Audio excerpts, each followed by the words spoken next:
Hey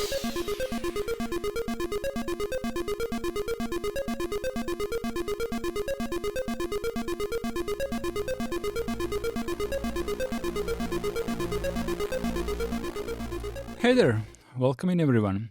So in my yesterday's video about my monthly roundup, I forgot to tell you that I have started, let's say, a web shop. So I have some mugs on offer. So I mean, go get yours, right? It's very high quality. It can go to microwave. It can go to a dishwasher, and you know, it's cool. It's Linux Renaissance. Okay, so in this video, I don't want to get too technical, but if you have been following along with my network storage making and you know stuff around that with making the RAID array, the mirror array, and all of that combined, you may want to mount this network storage on your client PC, right? So what I have prepared for today is that I have two servers, but let me explain it. One server is just a network storage, and the reason why it is just a network storage is because it has a shit Atom CPU. Atom CPU from 2011, and it can barely handle ZFS, and not to mention something else on top of just taking care of files. So that's one server. I have a different server that's like a tiny Lenovo PC. That one is my actual server. That one has plenty of power, 6 cores, Intel 8th generation from roughly 2018. So plenty of power for everything that I need. But since this one is tiny, like really, really tiny, it cannot fit any particular storage. It has a built-in 120 gigabytes NVMe, but that's about it. I could swap this NVMe for a bigger one, but you know, persistent storage with RAID Z2 array is a lot better. So combining these two as one big unit is, well, a good idea, right? But if you don't have a server that is going to act as an actual server for you, but only have a network storage device, and you want to mount this network storage device to your own PC or to your you know, people who live with you on their PCs, then simply what I will tell you about my server, simply replace this with your client PC, right? So you can mount the network storage via NFS to your PC. Here's how we are going to do that. On my left tab over here, we have my network storage PC. It's called Jaglenats. And on my right side here, I guess it doesn't say, but we have Potiech. This is my actual server. And in this case, it is going to act as a client for the NFS, right? And my network storage is going to act as an NFS server, right? So first of all, let's update our Debian. Okay, updating the Debian. So this machine is a little bit slow, and I guess I'm gonna have to talk a little bit through it until it gets the job done, right? So just so it happens that it is already up to date, and the first thing you need to do is NFS kernel server. You can use tab to complete apt commands. So I have actually installed this already, and it's not like I didn't know this, but I just wanted to show you the stream of commands that you're going to do, right? So the first thing you need to do is install NFS kernel server on the network storage device from which you are going to share your well, shared folder, right, onto the network.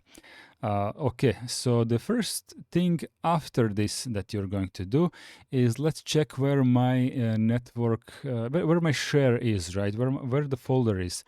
Okay, so here is my RAID Z2 array, right? I have it in the folder in the mount point /Jaglenats, and this is what I want to share or with my network, right? So if you don't have a network, a folder that you're going to share over the network, simply make one, and that's the one that you're going to set up everywhere that you see that I'm typing /Jaglanats. Use your, I don't know, /home/share, or maybe /minute/share, or whatever you want. You can share any folder that you like to share. And the first thing you want to do is go ahead and change the ownership. Okay, and it is going to be nobody and no group and /Jaglanats. Okay, so we are doing this recursively, so it is going to take a little bit of time because this is the first time that I am doing this. So let's go ahead and wait it out a little bit. Okay, we're done. So with the permissions, you're going to have to play around a little bit, but for now I'm going to do the chmod 775/Jaglanats. So basically this will give me read, write, execute on the both group and the user on this folder, and everyone else is not going to be able to write. This should be enough for the network file storage, but we can check it a little bit later, right? So the next thing you want to do is prepare the exports file for your network storage, right? So if I don't want to type all of this, I'm just gonna paste. Did I make it? Yes, I did. Okay, let me decrease the font size a little bit so it can fit the screen. So what you need to paste or type in your case into edit exports is the folder that you are going to export.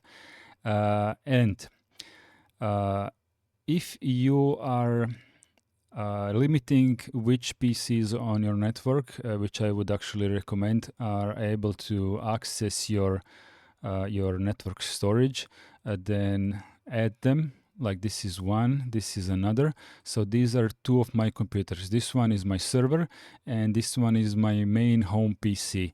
And both of them have read-write permissions. So if you don't want this and you want to give everyone permission, you can just put a star or asterisk. But in my case, I just want these two PCs to be able to access my network file storage and literally nobody else. So that's how I did it. And you can go ahead and modify it to your needs, right? Okay. So the next thing that you want to do is apply the changes. Export file system -RA, okie dokie, and then just restart the network NFS, right? System settle, system control, restart, NFS server. Okay, this is now restarted, and it should already be working across the network, right? So what we want to do at this point, we want to go to the client machine, right? The one that is receiving the network share, and let's go and update this one as well. It is already up to date. Let's install install NFS common. This is something that you are going to need on the client side, right? I have already installed this, but it is what it is.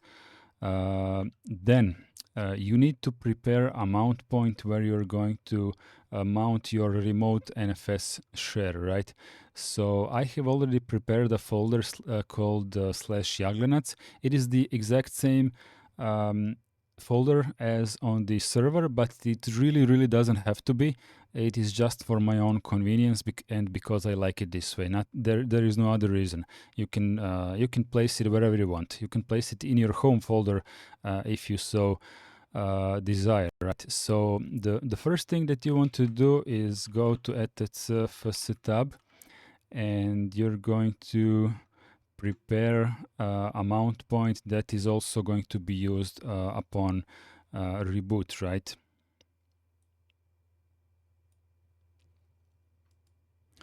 Okay, I have pasted it from my notes, but generally what this is it will access the IP address of the network server and the path from which it is going to pull the shared folder, right? This is where it is going to mount it. It is going to use NFS 4. It is going to use defaults. It is going to wait for the networking to become available before even attempting to mount it. And also it is going to use systemd to automatically mount it when the need arises for this folder to be automatically mounted, right? This basically means if the folder is not mounted and someone tries to access it, then quickly mount it. You understand? If it's not mounted and you enter this folder and type ls to see the contents, systemd will automatically mount it for you. So this is kind of convenient, and I would recommend you doing this. If you don't want it to behave like this, simply remove this part, but you can leave the part where it waits for the networking before it tries to auto-mount, right? You can even remove this, but then you're going to cause some problems for yourself, and you may have to manually mount it if it tries to auto-mount before the networking is up, right? So go ahead and save this file for now, and let's go system control daemon reload. Okay, and see that we don't have Jaglanats mounted just yet, right? So let's go ahead and try to mount it. Jaglanats, if we just call it like this, it will search for the mount parameters in etcfs tab, right? So nothing, it has exited with 0, right? This is good. Type def again, and voila, you can now see that it has been automatically mounted. This is really, really good. Now unmount Jaglanats. Okay, it is now unmounted, right? And go back to your server. We are going to do some hardening. So this part is not essential, but I like to apply a little bit more of the easy solutions on how to make things a tiny bit more secure, right? So we have already said the NFS server not to accept anyone who is not coming from this or that IP address, and both of them have read-write access, right? So if someone else from the third IP address tries to access it, NFS server will reject it. This is fine. This is fine. However, you do have some more options for hardening. So go ahead, apt install IP tables. So we are going to prepare a firewall, which is already the latest version, of course, because I have already previously installed it, but this is the command to get it. You can check what rules we already have in place, right, with -l. So literally we have no rules whatsoever on our system, right? And what is the next thing that you want to do? You want to configure your firewall, right? Okay, so the first thing is put into the input chain TCP port, which is shown on the screen, and this IP address, and basically accept packages from there. Okay, and do exactly that for the second server, right? So at this point we are now accepting connections. Before these firewall rules, we were accepting everything from the network, and now we are only accepting this, and we are only accepting this, plus we are accepting everything else anyway. So this doesn't quite make any sense, right? So what you want to do now is that you want to put a drop command for all other hosts that are trying to access your NFS, right? So this is This is important as a third rule because once you give access, once you whitelist your two servers, your two clients to be precise, then you want to forbid everyone else from even attempting to access your NFS server. So the NFS server will never really have the need to reject all other clients, right? So this is kind of a double hardening because I wouldn't expect that IP tables will ever have an issue with doing what it's supposed to do here. But if you do a mistake and accidentally let through other hosts, this is on you, right? The IP tables will do its job properly, but you as a human could make a mistake. And if you pass through packets from other hosts, then the rules on the NFS configuration itself will kick in and forbid others to access your data, right? So this is kind of a double hardening, right? So let's go ahead and try to mount this again now that firewall rules are in effect, right? Let's mount /yaglanats. Okay, and it is working, right? So let's go ahead and reboot well, everything, right? Actually, don't reboot just yet. Before we reboot, we need to make sure that these rules are remembered on reboot, right? So what you want to install next is apt install IP tables persistent, right? So when you first install this package, it will ask you to apply your firewall rules into the place where it will be automatically renewed upon reboot. But since I have already had this package installed, it didn't ask me anything.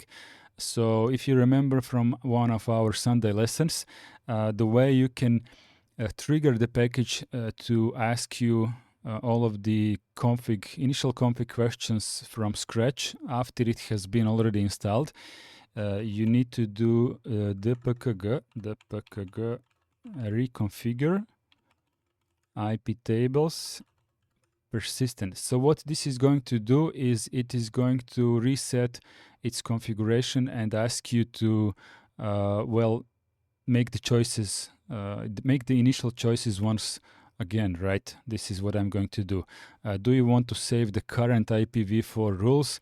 Yes. Do you want to do that with IPv6 rules? Well, it doesn't matter what you're going to answer here if you're not using IPv6, so you don't have IPv6 connectivity anyway, right? There's nothing to firewall if the IPv6 is not even functional.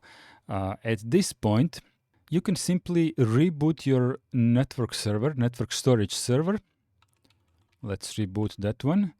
Mollyguard is preventing me from rebooting and asking me to identify which server do I want to reboot. Yaglanats, okay. So it is just double checking that I am absolutely sure which server I want to reboot, because when you SSH into 5 or 6 different servers at once in multiple tabs, you might slip and reboot the wrong one. Maybe it's the one that you haven't finished configuring yet and you're going to cut yourself off from that server. So in the best case scenario, you might want to pull your server out of the rack and plug a monitor and keyboard into it to fix it.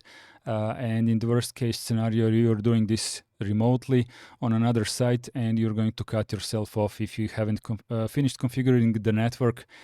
And then you have to call phone for help, right? Okay, once the server has rebooted, let's go ahead and SSH into our network storage server. Okay, sudo /i. So what I want to check IP tables -l is if our rules have been remembered from before the reboot, right? Okay, so good. The firewall thing works. So let's go ahead and reboot our client as well. Reboot, type the host name. Okay, this one goes down for reboot. And let's wait for this one to get back up on its feet, right? Okay, let's give it a try. My password.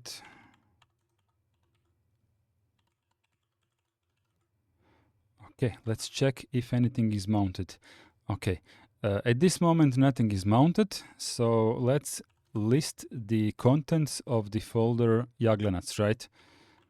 /Jaglanats, and voila, we have the content, right? And now let's see the df once again, and voila, now we have it mounted.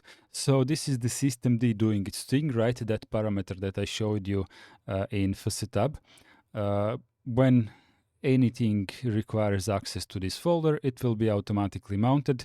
So let's go ahead and cd /Jaglanats. Okie dokie, let's touch a file called test. Okay, and we now have a file called test here.